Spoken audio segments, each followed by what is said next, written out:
Wake up at 3:30 to go to the bathroom. And go back to bed. Welcome to the 2 o'clock hour, Metro News Midday, powered by Salango Law. Visit salangolaw.com on a Wednesday, and I apologize because Stephanie Pauly is our producer, one of the producers of the show, and normally she has everything. We have a thing we call the run sheet, you know, when we have who we're calling and what we're doing and so on. And so, and Stephanie, I don't even know whether you know this, I did the run sheet today, and I put the wrong date on. I put 2025 on it.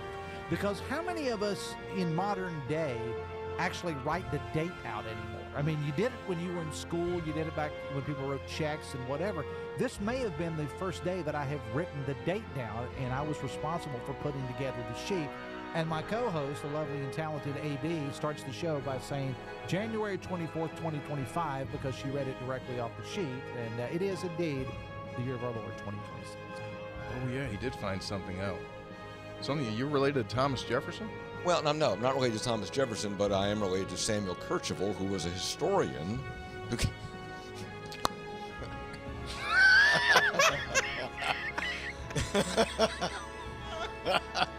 going to tell you something about Samuel Kercheval. Him and Jefferson out smoking corn silk. Kercheval told him, Thomas, I don't know about this country. Might want to start again. He could. So I don't have a monitor here, so I really can't see what happens at the beginning of the show. Mm-hmm. So at what point do I pop up? When the music starts and Mr. Announcer comes on? Yeah. So they see all the little panic things that I do that I'm still in the process of setting up? Yes. They see you shuffle about uncomfortably. They see you blow the dust off your headphones. They see you put in like 2 cough drops at the same time. Oh, yeah. I don't do 2 at the same time. Yeah. Okay. All right. I don't know that. I should probably. Now, these shows are archived, right? So I can go back and watch them.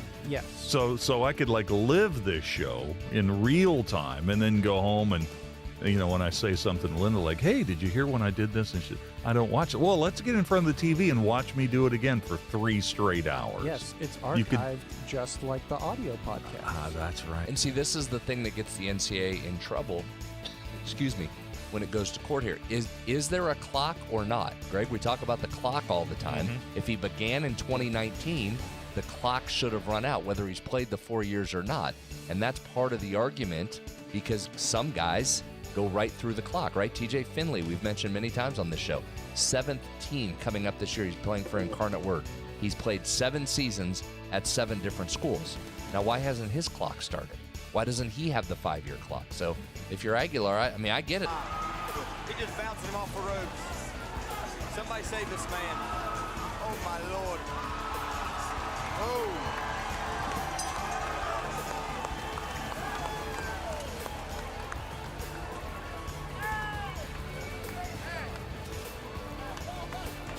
Very nice, very nice. He hit him with everything he didn't want.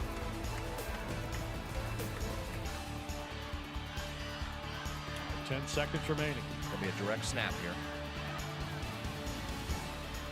Snap back. It's Tyler. Tyler fakes the run. He throws. He's got an open man. Pass caught 10, 5, end zone. It's a touchdown. Pulled in by Nestor. 3 seconds left. Are you kidding me with the play call right there by Kevin Whiteman? Again, forget the game-winning field goal. Whiteman says, we're going to try and win this thing right now. The direct snap to Tyler sucked everybody up, and Nestor slips behind. What an unbelievable, gutsy play call, and then perfect execution by these Falcons. Things aren't always going to be great. And sometimes, you can work really, really hard and it's still not great. You're still not successful. But, if you continue to do it, one way or another, things are going to be work out. You're going to be successful. And it may not be in the world's eyes, but, God's made us this way. He's blessed us with so many things. And I think that's one of our attributes that we need to have is we're going to continue to work. We're going to continue to work hard. And if it doesn't work out exactly how we want, just keep plugging away because God's got better plans.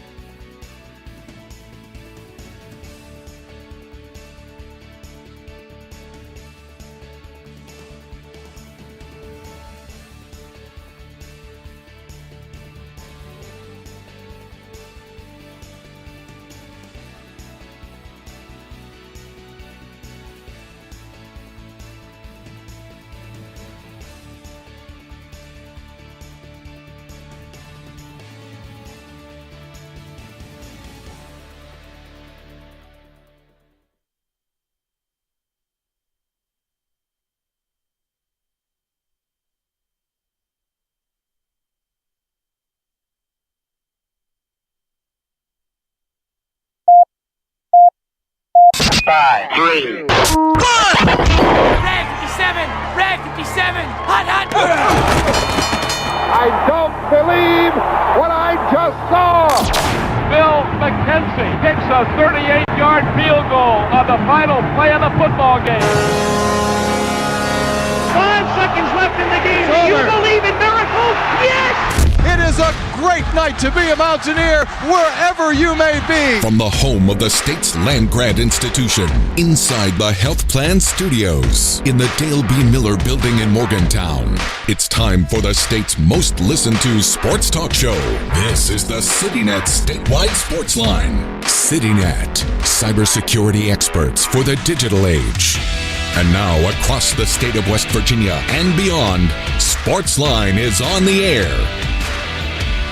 Sportsline for Tuesday evening. Thanks for joining us. I'm Kyle Wiggs, Greg Hunter in the studio. And Coach Hunter, good evening. Good evening. How are you? I'm doing well. Good to see you. It is a game night for the Mountaineers. And I had a conversation a little while ago with Brad, who they're physically on the bus in between the hotel and the arena. So he couldn't join us, even though it's a little bit of a later tip. Usually he doesn't have a problem, but they're in transit as we speak.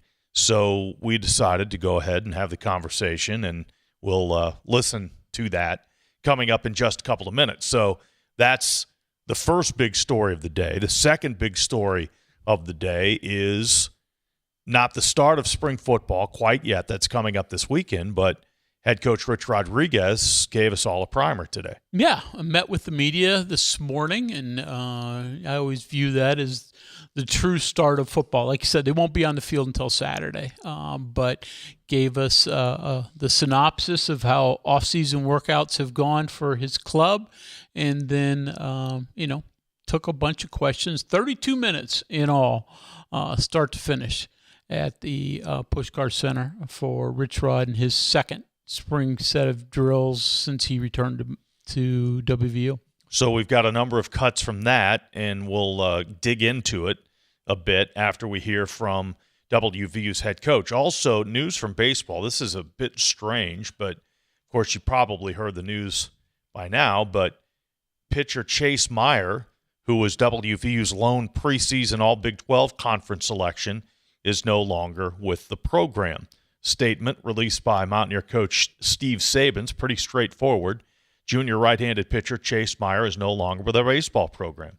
I want to thank Chase for his contributions the past 3 years to our team and wish him the best in future endeavors. So that's a little bit strange because, Coach, I wasn't here last night, but Coach Sabins was on this very program. Yeah, I had him on when Joe Bricado and I did the show, and, certainly didn't mention anything about that. He was, I believe, just off the practice field at that juncture, but for whatever reason, we don't know the details behind it, and maybe we never will. But player that is certainly highly thought of at West Virginia, pitcher that is no longer going to be there. Now, he hadn't started yet this year. If we remember right, he had a hand issue at the beginning of the year, not all that long ago. So he was coming out of the bullpen a little bit, but now won't be available for West Virginia as they make their way out and get ready for conference play in the not-too-distant future. He play tomorrow at Marshall.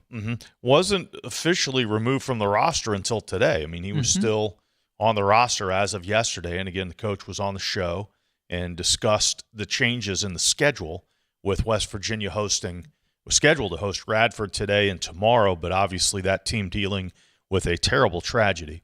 So Radford dealing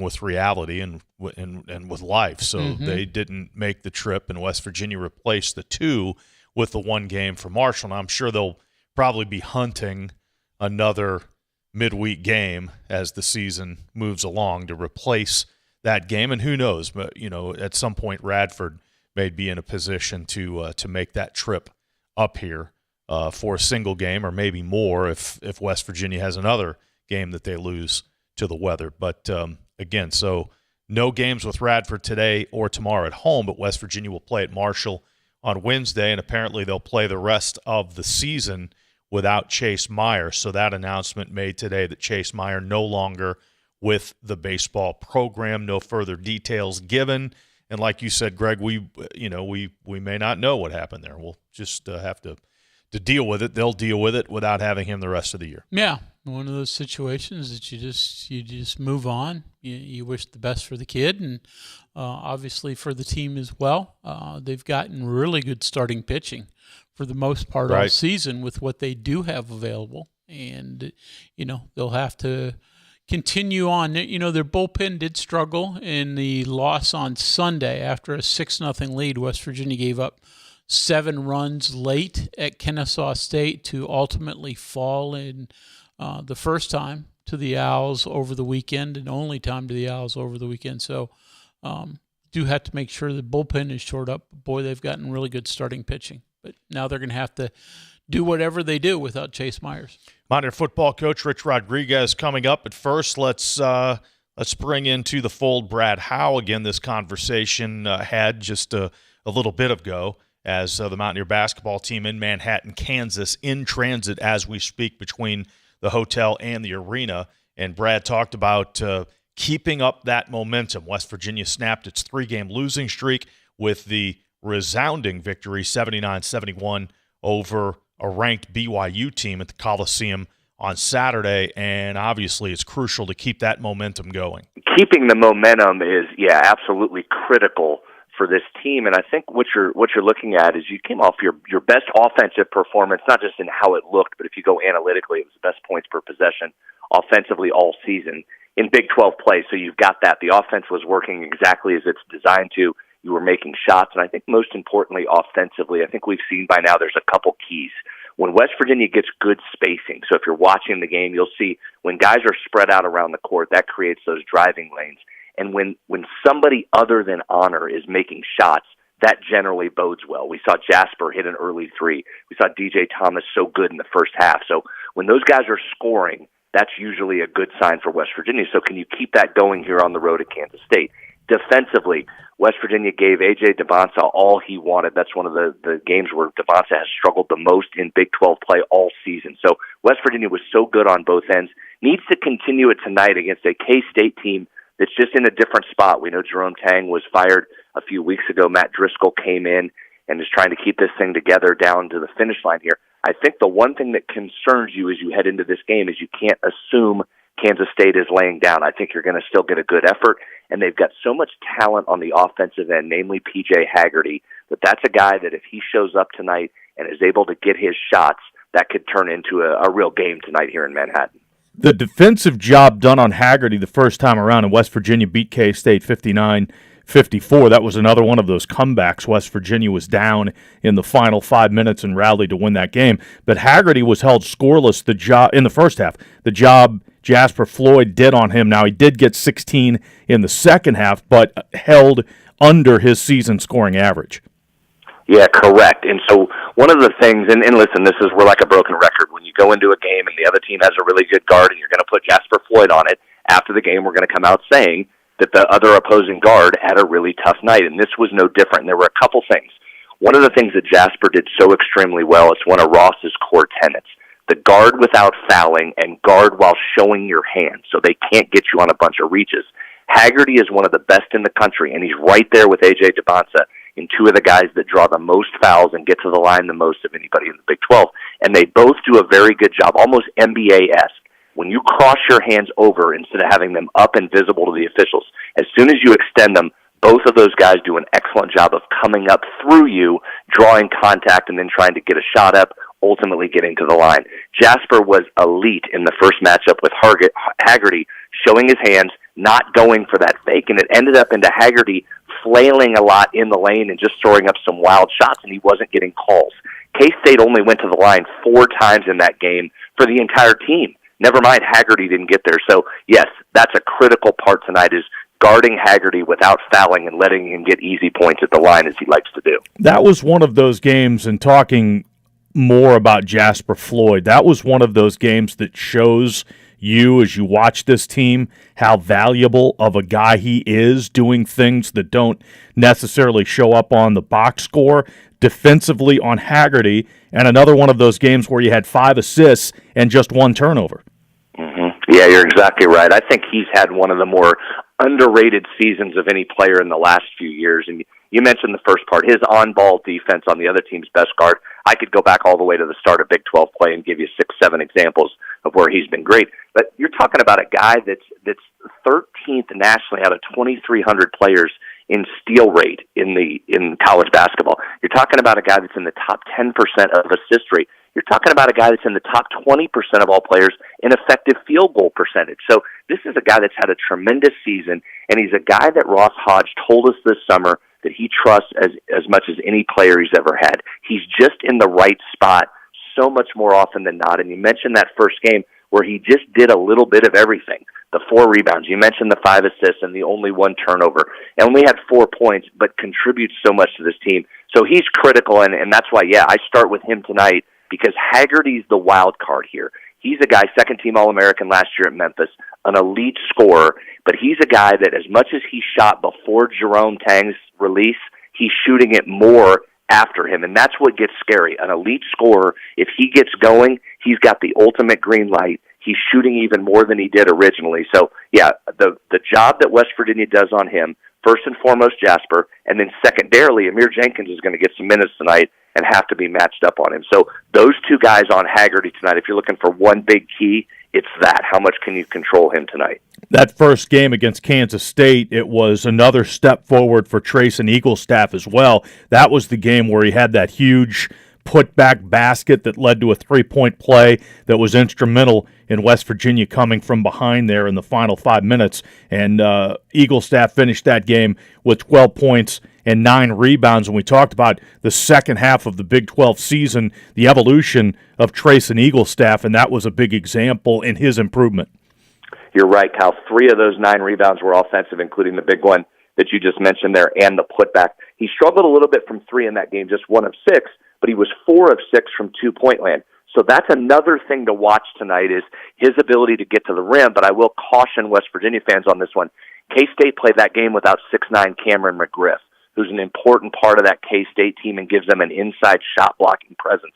They did not have him, so there were times that Kansas State lineup was extremely small against West Virginia, and West Virginia took advantage of that going inside quite a bit, maybe more than they have in any other game. So that's something to watch tonight is how much does K-State's defense improve interior-wise because Cameron McGriff is back in the lineup. A little bit more on Kansas State, and of course Jerome Tang torched his team and got fired. That was the biggest story in college basketball when it happened. As you mentioned, they send him away. The interim coach wins his first game against Baylor, but since they've lost 3 in a row, including a home game against TCU, which was close, but TCU made plays down the stretch, and K-State didn't. Have they gotten any better, or have they changed at all?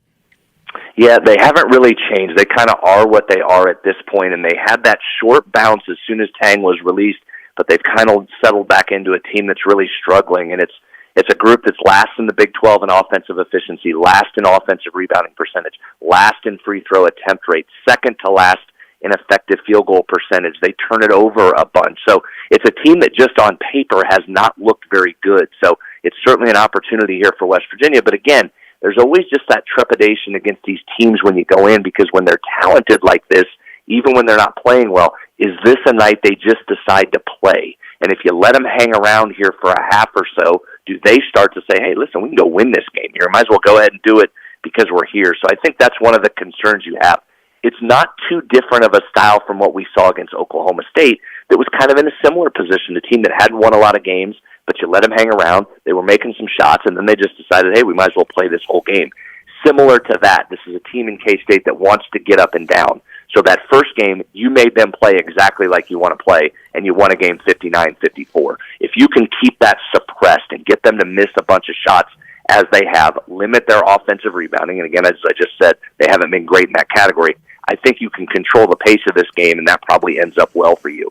But if they're making shots early and running up and down the floor, now you got a little bit of a concern. Is there any atmosphere left at K-State? They listed the attendance. I don't know how many were there, but they listed the attendance in the TCU game at over 8,000. I mean, when that place is rocking, it's a tough place to play. But again, is there any atmosphere left?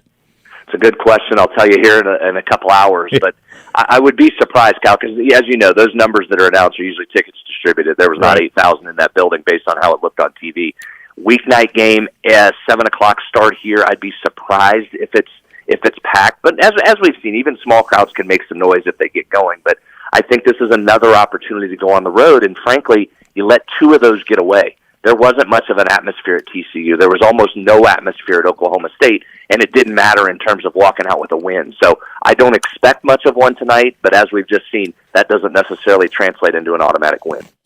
Brad Howe there from the road, West Virginia at Kansas State coming up tonight. And again, one, if you get it, gets you to 18, and you're within one win of last year's total. You're within one win of last year's conference total as well, if you get this one on the road. Yeah, I mean, a lot of things are certainly at stake. And, you know, everyone sort of looks at the NCAA tournament and the bubble there. And, you know, West Virginia still has a ways to go overall. But a win today it keeps you alive at least. Loss tonight really is going to make that difficult without just an outright Big 12 tournament championship. Coming up next, comments of Mountaineer football coach Rich Rodriguez. This is the CityNet statewide sports line, and since 1979, the health plan has called West Virginia home. From humble beginnings, they've grown alongside West Virginia, becoming a part of its fabric. For over 4 decades, they've been here through thick and thin, supporting local families and businesses, proudly serving West Virginia for over 40 years. The health plan. We are there for you, to care for you at the health plan. We are here for you. For over 4 decades, we've been rooted deep inside West Virginia. Through thick and thin, supporting local families and businesses. Proudly serving your neighborhood since 1979. Your trusted partner in the community. The health plan. We are here for you. Starting March 10th, Metro News brings you the 2026 West Virginia SSAC High School Basketball Championships presented by Chick-fil-A. First title for Spring Mills and boys basketball. The best teams in the state will once again meet at the Charleston Coliseum and Convention Center to compete for the title in their respective classes. The girls' tournament runs March 10th through 14th. The boys play March 17th through the 21st. Catch all the games on the Metro News Radio Network and at WVMetronews.com, where you'll also find up-to-the-minute scoring, stats, and brackets, the latest tournament news, and game recaps. Also, you can watch the live HD video streams of the class championships both Saturdays on Metro News Television. The luck and skill of the Irish, they win the AA championship. The 2026 West Virginia SSAC State High School Basketball Championships beginning March 10th, presented by Chick-fil-A, exclusively on Metro News, the voice of high school basketball in West Virginia. Answering a text or phone call while driving. Seems pretty harmless, right? But in the 5 seconds you took your eyes off the road to respond, you missed the girl riding her bike across the street. You missed the dog who darted into the road. And you missed the stop sign. And while it was just a ticket this time, it could have been worse. In fact, more than 700 people are injured in distracted driving crashes each day. Keep yourself and others safe. Don't drive distracted. Just drive. This message was brought to you by the West Virginia Governor's Highway Safety Program. Live from the Health Plan Studios, the CityNet statewide sports line returns in 2 minutes on Metro News, the voice of West Virginia. New year, new trucks. Start your year off with a new truck from Dan Calva Toyota World. Now lease a 2025 Tacoma for as low as $299 a month. Save over $7,500 off on select Tundras or get 2.99% for 72 months. It's your last chance to get a gas model 2025 RAV4. Don't miss out. Come experience cars you can count on year after year. Dan Calva, Toyota World in Fairmont. Shop the road. You know CityNet is West Virginia's leading technology company. Whether we're managing IT infrastructures, protecting the critical data and networks of our region's businesses, or providing fiber broadband, TV, and phone services, we are your go-to experts. We're also a strong partner in the communities in which we serve. CityNet, your trusted technology partner. Learn more about us, visit citynet.net. You want to know what West Virginia is talking about? It's good to be back in Morgantown today. Now it's different. I think it's mostly just business. What I voted for and what I think makes the most sense. Well, Dave, this has been a bit of a controversy. I want to thank the caller last week that said I sounded like Hoppy Kercheval. That was flattering. Join Dave Wilson and TJ Meadows Monday through Friday for Talk Line on Metro News Television.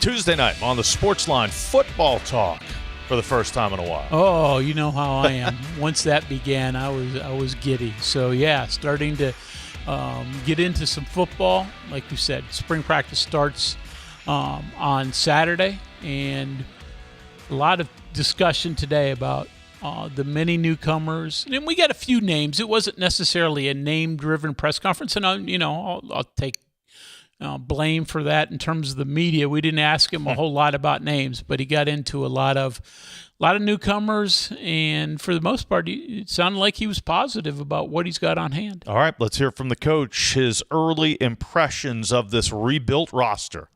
I like what I see so far, but again, we haven't played football yet. We've just from the workout standpoint and from an athleticism standpoint and what I've seen so far, I like where our roster's at, but we got a lot of new guys, of course. The experience part of it, we've got to try to, in the 15 practices, and I told the staff what we've got to try to do is somehow get these guys experience between, the first practice to the last practice, so we feel more comfortable that they have, because there's not a lot of returning starters, of course, but we feel comfortable with what we have and where our program's at right now. All right, so new roster. You've got the complete recruiting cycle this time around. Yeah, exactly. A lot more high school kids, though obviously plenty of transfers as well. But when he says not a lot of starters back, the finale last year, the Texas Tech game, which isn't one that most people want to remember at West Virginia, 3 starters still back from that team. So it was a disjointed year number 1, but the Mountaineers got through it, and Coach Rodriguez set for year number 2 in the spring. A year ago, there was everything. We knew it was going to be kind of hectic, and I thought we would be a little deeper than what we were, and we weren't as deep as we wanted to be, and the injury part probably exposed that a little bit. But I think, again, until we start practicing, I'm never sure. But I think we have a better football team certainly now than we did a year ago at this time. So the injuries hit most prevalent at running back and the quarterback position, with all of those quarterbacks playing, and Scotty Fox eventually won the job and maintained the job late in the year. Fox, 6'2", 213-pound sophomore, and he's going to be pushed during the spring and during the fall camp by 6'1", 206-pound redshirt sophomore transfer Michael Hawkins. And Coach Rich Rodriguez with his initial impression of Michael Hawkins. I knew about him from watching him a little bit. Obviously, we have some guys that were at Oklahoma that saw him in person, and who he was as an athlete, who he was as a person. He was. We wanted somebody to come in and compete with Scotty and Max for the job, and somebody that had the skill set that we thought could be special in it. And Mike has that, and he's shown that so far. He's a smart guy. It's really important to him. He works hard. He and Scotty. And Max, too, have done a really good job of taking another step, I think. Yeah, Max Brown, the other quarterback of the 5 that played last year. But they're young guys, at least the 2 that we expect to compete for the starting job, Greg. Fox, obviously a true freshman last year, and Michael Hawkins, a redshirt sophomore. Yeah, so but they do have some game action under their belt, which, for West Virginia is a step forward from other times. So But it's going to be an interesting spring to see how those two, especially those two, and I'm not going to put Max Brown completely out of it, but we expect it to be Hawkins and Fox, to be honest. And it's going to be interesting to see how they compete. And this is probably one of those position battles, that isn't decided on April 18th with the spring festival. This is something that I would expect to go well into fall camp. And Rich even insinuated they could play too. And they did that at times last year, but if they're both good enough, you move forward. But obviously, whenever you have a quarterback battle, that generates a lot of interest. No question. And the offensive line has to be rebuilt. Again, you've got a little bit of experience there in terms of Nick Cray returning and Landon Livingston returning. How about this new look offensive line? That was another position we thought we lost 9 of the top 10 guys or something last year of the O-line, and so they were starting all over again with a whole new system for them. So that part of it, we thought we feel a whole lot better with that now, because we've had some, Landon has played, Nick Cray's played, and Malik Agbo's played a little bit. Some of those guys have played, and some of the guys that were young guys behind them, I think, gotten better. We signed a really good freshman class, and then we got a few transfers in there on the O-line. We're so much deeper now with guys that have experience playing. Like last year, we had got some transfers in, but they didn't have a whole lot of experience as a starting offensive lineman. Now we brought some portal guys in that have a lot of experience as starters. So, again, rebuilding it with, of course, everyone's going to be excited about the true freshman Kevin Brown, a legacy to this program, but other transfers that came in that were productive other places. Yeah, I mean, your 5 transfers all started at FBS programs and started multiple games, if not multiple seasons, at FBS programs in the past. So right then and there, that addition. Then you have Cray and Landon Livingston returning. You mentioned Kevin Brown. All of a sudden you look up and go, oh, okay. Now you've got guys, they haven't all played here, but they've played and they apparently have talent. And then we're leaving out maybe another key piece that won't take a single snap, but the return of the offensive line coach and Rick Trickett. Well, that's the next cut, the Trickett family legacy with this WVU football program.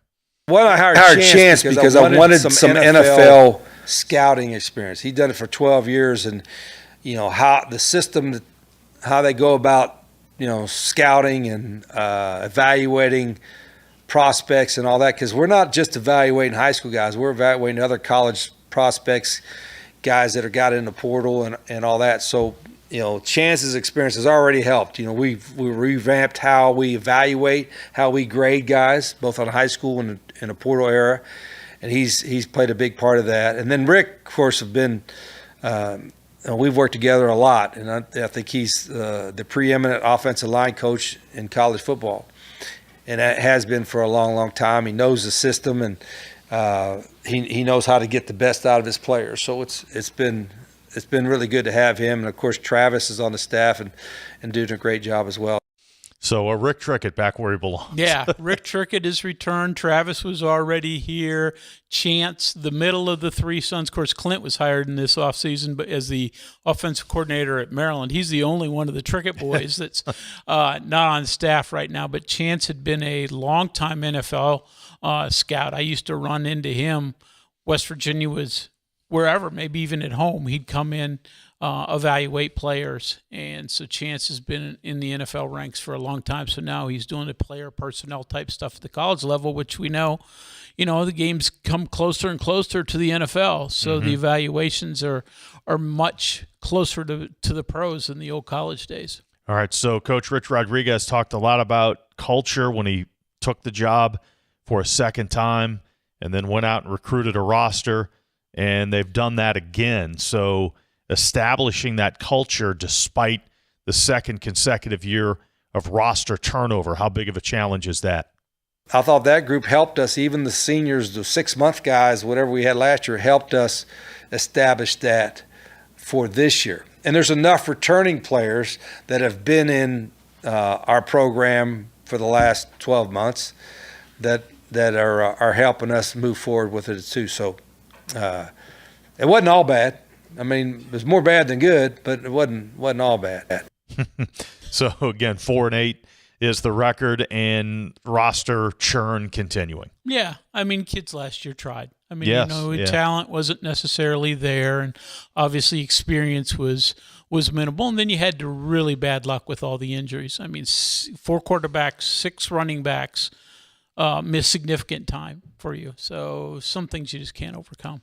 And finally, from the coach today, you mentioned recruiting the high school ranks more thoroughly this year. So the key now is retention of those players that join your program when they're younger, and you help develop them. So retaining the players that you want to keep going forward. Like the guys that we retained, but going forward, that's always going to be the first thing after season. Okay, the retention, because until we have guys we don't have guys like on 4-year contracts like the NFL. You know, we got guys, a lot of them on 1 year. We're trying to get more on 2-year. I wouldn't mind getting some guys on 3-year contracts, whatever. You know, so all that is kind of an ongoing process that we're dealing with, and other schools are doing it as well. It's just such a crazy fluid situation, and you know, we can sit here and complain about it, or the goalposts keep moving, so we're moving with it. So every player's deal is different. As you mentioned, 1-year contracts, 2-year contract.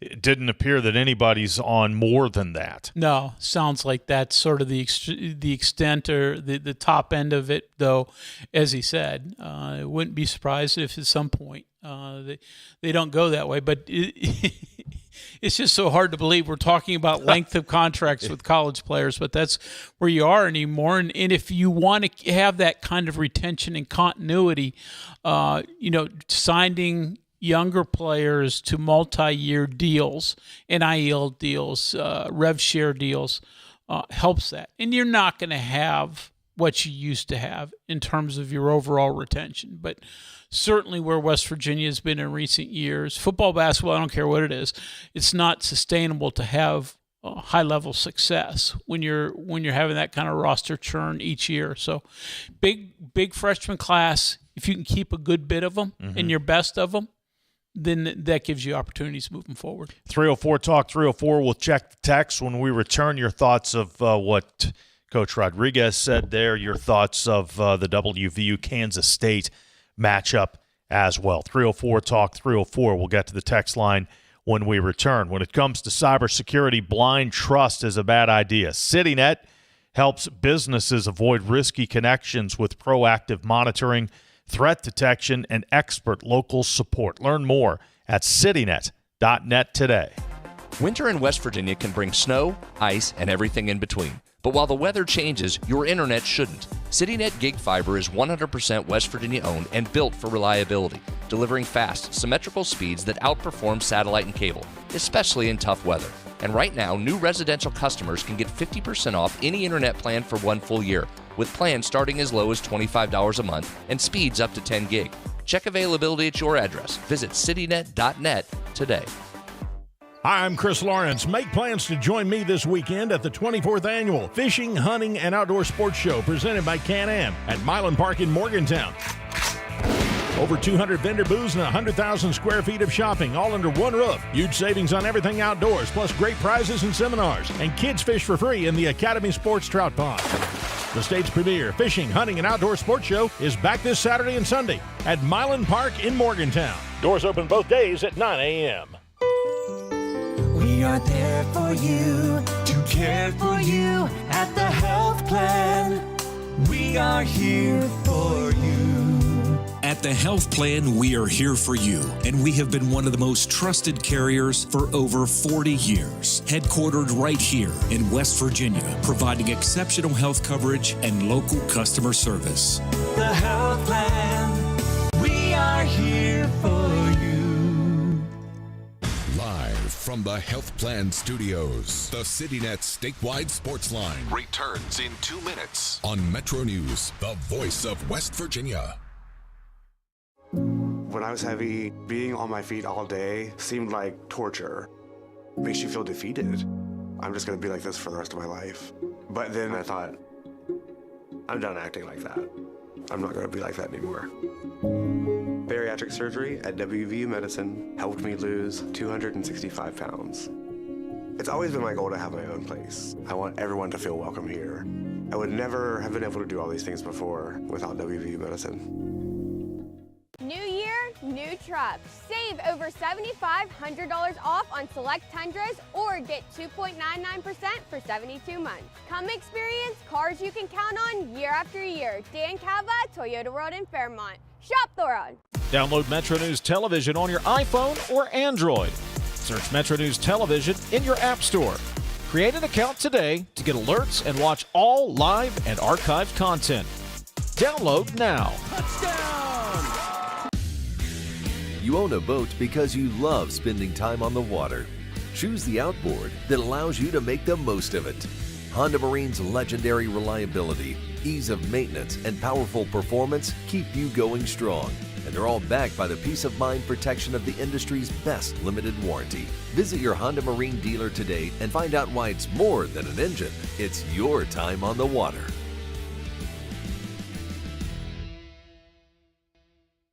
Leading the efforts to build a stronger West Virginia, the High Technology Foundation has a proven plan to strengthen and diversify our state's economy.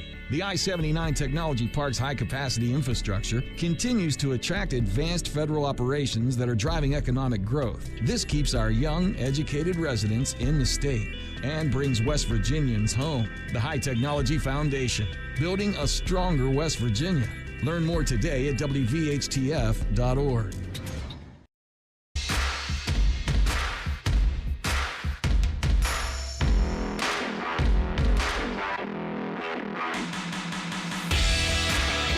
Sitting at Statewide Sportsline, we're inside the Health Plan Studios with the text line open, 304 Talk 304. And Texter wanted to give us an update, or wanted an update of the Marshall Virginia Tech game. Of course, we mentioned Marshall's baseball team playing or hosting West Virginia tomorrow night, and Marshall has busted the game open against Virginia Tech. Marshall had a big 5-run fourth inning in which they took the lead, added on a run in the 5th, 2 in the 6th, 2 in the 7th. So Marshall is leading Virginia Tech 11-4, make it 13-4. They put up another crooked number in the 7th, 4 runs in the 7th. So Marshall 13, Virginia Tech 4 in the top half of the 7th inning, and Marshall has out-hit Virginia Tech 15-7. So look out, West Virginia, when they go to Marshall tomorrow night. Yeah, I mean, the Herd, especially in those games that have taken place in Huntington, and there haven't been a lot because that field down there is relatively new, but West Virginia's had its hands full, and it certainly sounds like it will be the case again tomorrow. Also, you notice today that the postseason awards were handed out in women's basketball in the Big 12 Conference. And this is something else, if you're a Mountaineer fan or a Mountaineer follower, something else to get rankled about. Yeah. Because 20 players were named. There were 10 members of the all Big 12 first team. There were 5 second team members, 5 third team members. West Virginia finished second in the league and had 1 player. Yeah. On all those teams, not just first team, all those teams. Now, Jordan Harrison was named the league's Defensive Player of the Year, but she was the only member of the West Virginia team that was named first, second, or third, all Big 12 for a team that finished second. Yeah, Gia Cook and Mimi Wheeler were honorable mention. But if indeed that's the case, well, it is the case, then Mark Kellogg should have been Coach of the Year, which he was not if he took a team that had that little talent and guided them all the way to second place in the league. Not to diminish any of these young women who were honored. I'm sure they're all deserving, but you're telling me that a team that finished second, the way Gia Cook led this team all year and was the top scorer, and as you mentioned, you've got a player that pretty much averaged a double-double in Big 12 conference play. Mimi Wheeler. Neither one of those teams, neither one of those players not worthy of the top 20 players in the league. It is a little boggling, but if you'd watched the weekly awards and weekly honor teams that had gone through the Big 12, West Virginia was similarly, ignored in that regard. So that's media vote. I'd voted on that for the men's side the last year before.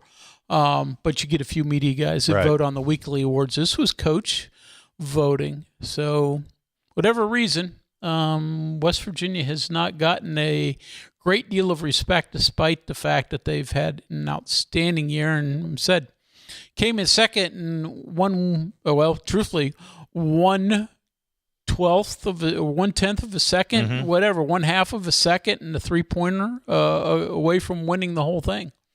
Kansas finished 11th in the league and had 2 first-team selections. That's the indictment. West Virginia finished second in the league and had 1 player among the top 20 in the league. Understand. You can use that as fuel to the fire as West Virginia goes out. Of course, the Big 12 women's side of the tournament in Kansas City at T-Mobile Arena. They use the same arena. It'll be the same floor. That gets underway tomorrow with first-round games. West Virginia, of course, has a double bye. Yeah, doesn't till play, Friday. Yeah, they don't play until Friday. Matter of fact, the team hasn't even left yet. They don't leave until tomorrow as they head out for Kansas City. That's probably a wise thing. Yeah. I mean, it's good. It's probably, I'm sure they have a banquet and all that and all the awards. Yeah. And I don't know. Maybe they don't do that anymore the way it's so spread out, but it'd be nice to be there for an event like that. But still, there's really no reason to go 3 days before you play. No, I think actually they were slated to leave earlier because, it's not like you can just call up an Uber plane, right, and then get out there. So you had to make the arrangements a little bit earlier, and then all of a sudden when they figured out how the double bye was going to work, you know what, can we push that back a day? So I read a story earlier today that there could be a bit of a crunch with planes among the charter, the biggest charter company that serves the NCAA for men's and women's basketball tournament. There could be a little bit of a crunch when it comes to charter, getting everyone where they need to be for the NCAA men's and women's basketball tournament. Not that it won't happen, but the story suggested that there's a bit of a shortage, and some teams may have to be patient. Some teams may have to go earlier than they anticipate. And just kind of be patient as it sorts itself out. Yeah, I do think the charter plane, dilemma is happening more and more frequently, and I've heard about it for a couple of years now. But I think some of the bigger airlines have gotten out of the charter service. So, I read that the NCAA getting out, getting back, all those type of things are tougher, and they're going to sort of give first preference to the teams that win to get them on to the next venue. So the ones that ultimately lose, you may have to sit around for a little while, a day or so, before you get back home. And I wonder if this leads to, I know it's 7 hours, but we're just going to take the bus and get home, and at least we can get there that way. Spring training baseball today, neither the Pirates or the Reds played on this Tuesday, and the Cardinals were off too, so no J.J. Weatherholt update today, although JJ in his last game had a couple of hits, I believe, and also walked again. So he's hitting over 300, batting right at 300, as a matter of fact. Had a good game over the weekend. Monday, the last time he played, 0 for 2 with a walk. But hitting 300, of course, hit his first home run of the spring, a bomb that went over 400 feet and hit the batter's eye. So at least I'm watching that. Yeah. So you watch, obviously you pay close attention to the Cardinals at all points, and doing even more so now. The chatter from out there, is he doing what they thought and hoped he would do? It's only been a week, but yes. I mean, the intention or the expectation is for him to win the job, break camp, and play second base. So, so far so good. First week, he's hitting 300 and getting on base and showing a little power. And he made, I believe it was the game from Monday, I didn't see this, but apparently he made a very nice defensive play diving to his left towards first base and making a great diving stop of a ball that was hit sharply, got up and threw the guy out. So, you know who's tutoring him, who's tutoring the Cardinal infielders? Ozzie Smith. How about that? So is he doing that flip before he goes out on the field? I don't know if he's doing the flip, but I just remember I saw a picture recently of JJ with Ozzie Smith, and it made me flash back to, I remember when the Cardinals acquired Jed Jerko, and I saw that photograph of Jed Jerko and Ozzie Smith together. How about that? What a cool opportunity, though, that is. And those guys are appreciative enough of the history of baseball that they would get it, right? This isn't just some Joe Schmo they're dealing with. This is Ozzie Smith. Yeah, so I don't, pretty good. I don't know if he's learning the backflip or not. Well, maybe next time we talk to him, we'll find out if the backflip's part of the deal. Definitely where he's going to be most of the time. Will they move him around a lot? They've traded Arenado, so third base is open too. They anticipate, again, if it all shakes out the way they hope, they anticipate Nolan Gorman playing third and JJ playing second. Now, he has started at least one game and maybe two at shortstop this spring. He's not going to play shortstop because Mason wins there. But, yeah, second, the expectation is Nolan Gorman at third and JJ at second. Yeah. So we'll see how it shakes out. There's still a month, a little bit less than a month to go till the start of the season. Yeah. Well, I mean, obviously it's going to be a lot of fun. And, the Rookie of the Year award's already given out. Yeah. So maybe he can finish second. Could be to the Pirate superstar, right? Yep. 304 Talk 304. We'll check the text line when we return. Stay with us. The CityNet statewide sports line continues after this.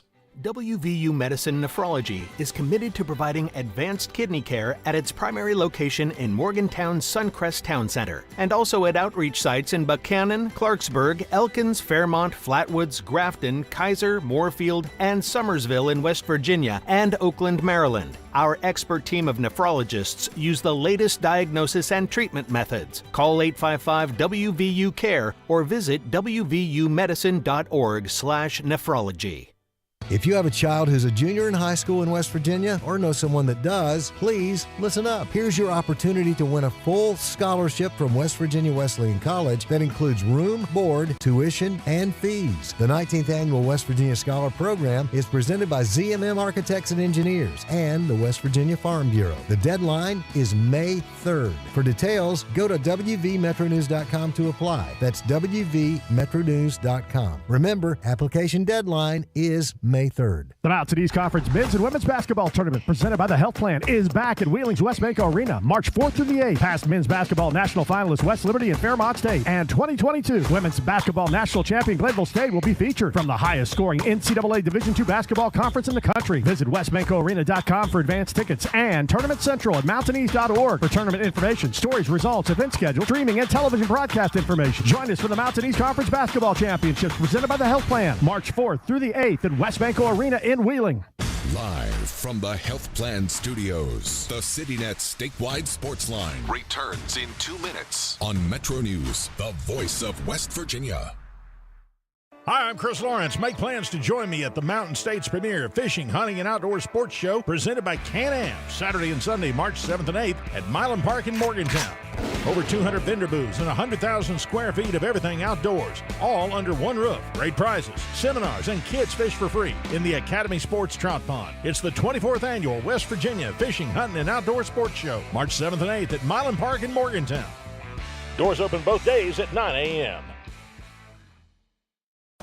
The Mountain East Conference Men's and Women's Basketball Tournament returns to Wheeling from March 4th through the 8th. Westbanco Arena will serve as the host of one of the nation's premier basketball leagues, featuring one of the highest scoring conferences in America. Action begins on Wednesday, March the 4th, and concludes on Sunday, when 2 champions will be crowned. For advance tickets, go to westbancoarena.com. Visit mountaineast.org for tournament information. The 2026 Mountain East Conference Basketball Championships, presented by the Health Plan. On the next State of Minds. I came here to Morgantown, the WVU. I wanted to play football. Tried to walk on, but I was humbled very quickly. So I joined the WVU forestry team.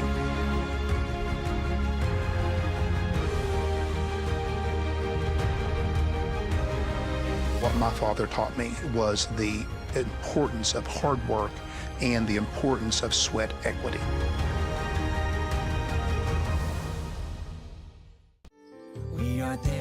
you, to care for you at the health plan. We are here for you. The Health Plan proudly supports our active and healthy communities and has been your most trusted carrier for over 40 years. Log on to healthplan.org for more information. We are there for you, to care for you at the health plan. We are here for you.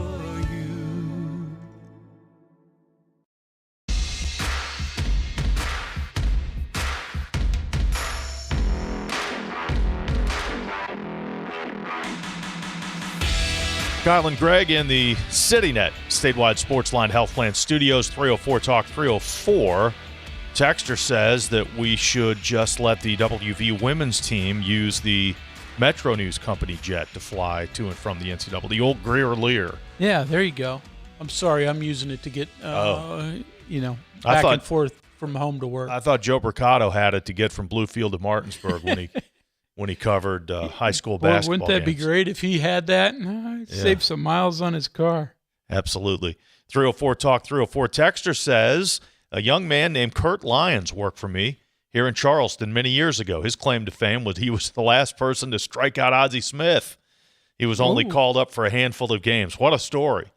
So Kurt Lyons, apparently a former Major League, the last strikeout of Ozzie Smith. Boy, that's a memory you can carry with you for a long time. Get a strikeout Ozzie. Yeah, Ozzie Smith. 304 Talk 304, the text line. I want to remind you, high school basketball fans, if you want to see where your team ranks each week, check out the Tudor's Biscuit World Power Rankings at WVMetroNews.com. Click on the High School Sports tab, then the High School Basketball Rankings, the 2026 Metro News Power Rankings presented by Tudor's Biscuit World. In fact, we will update that poll one final time.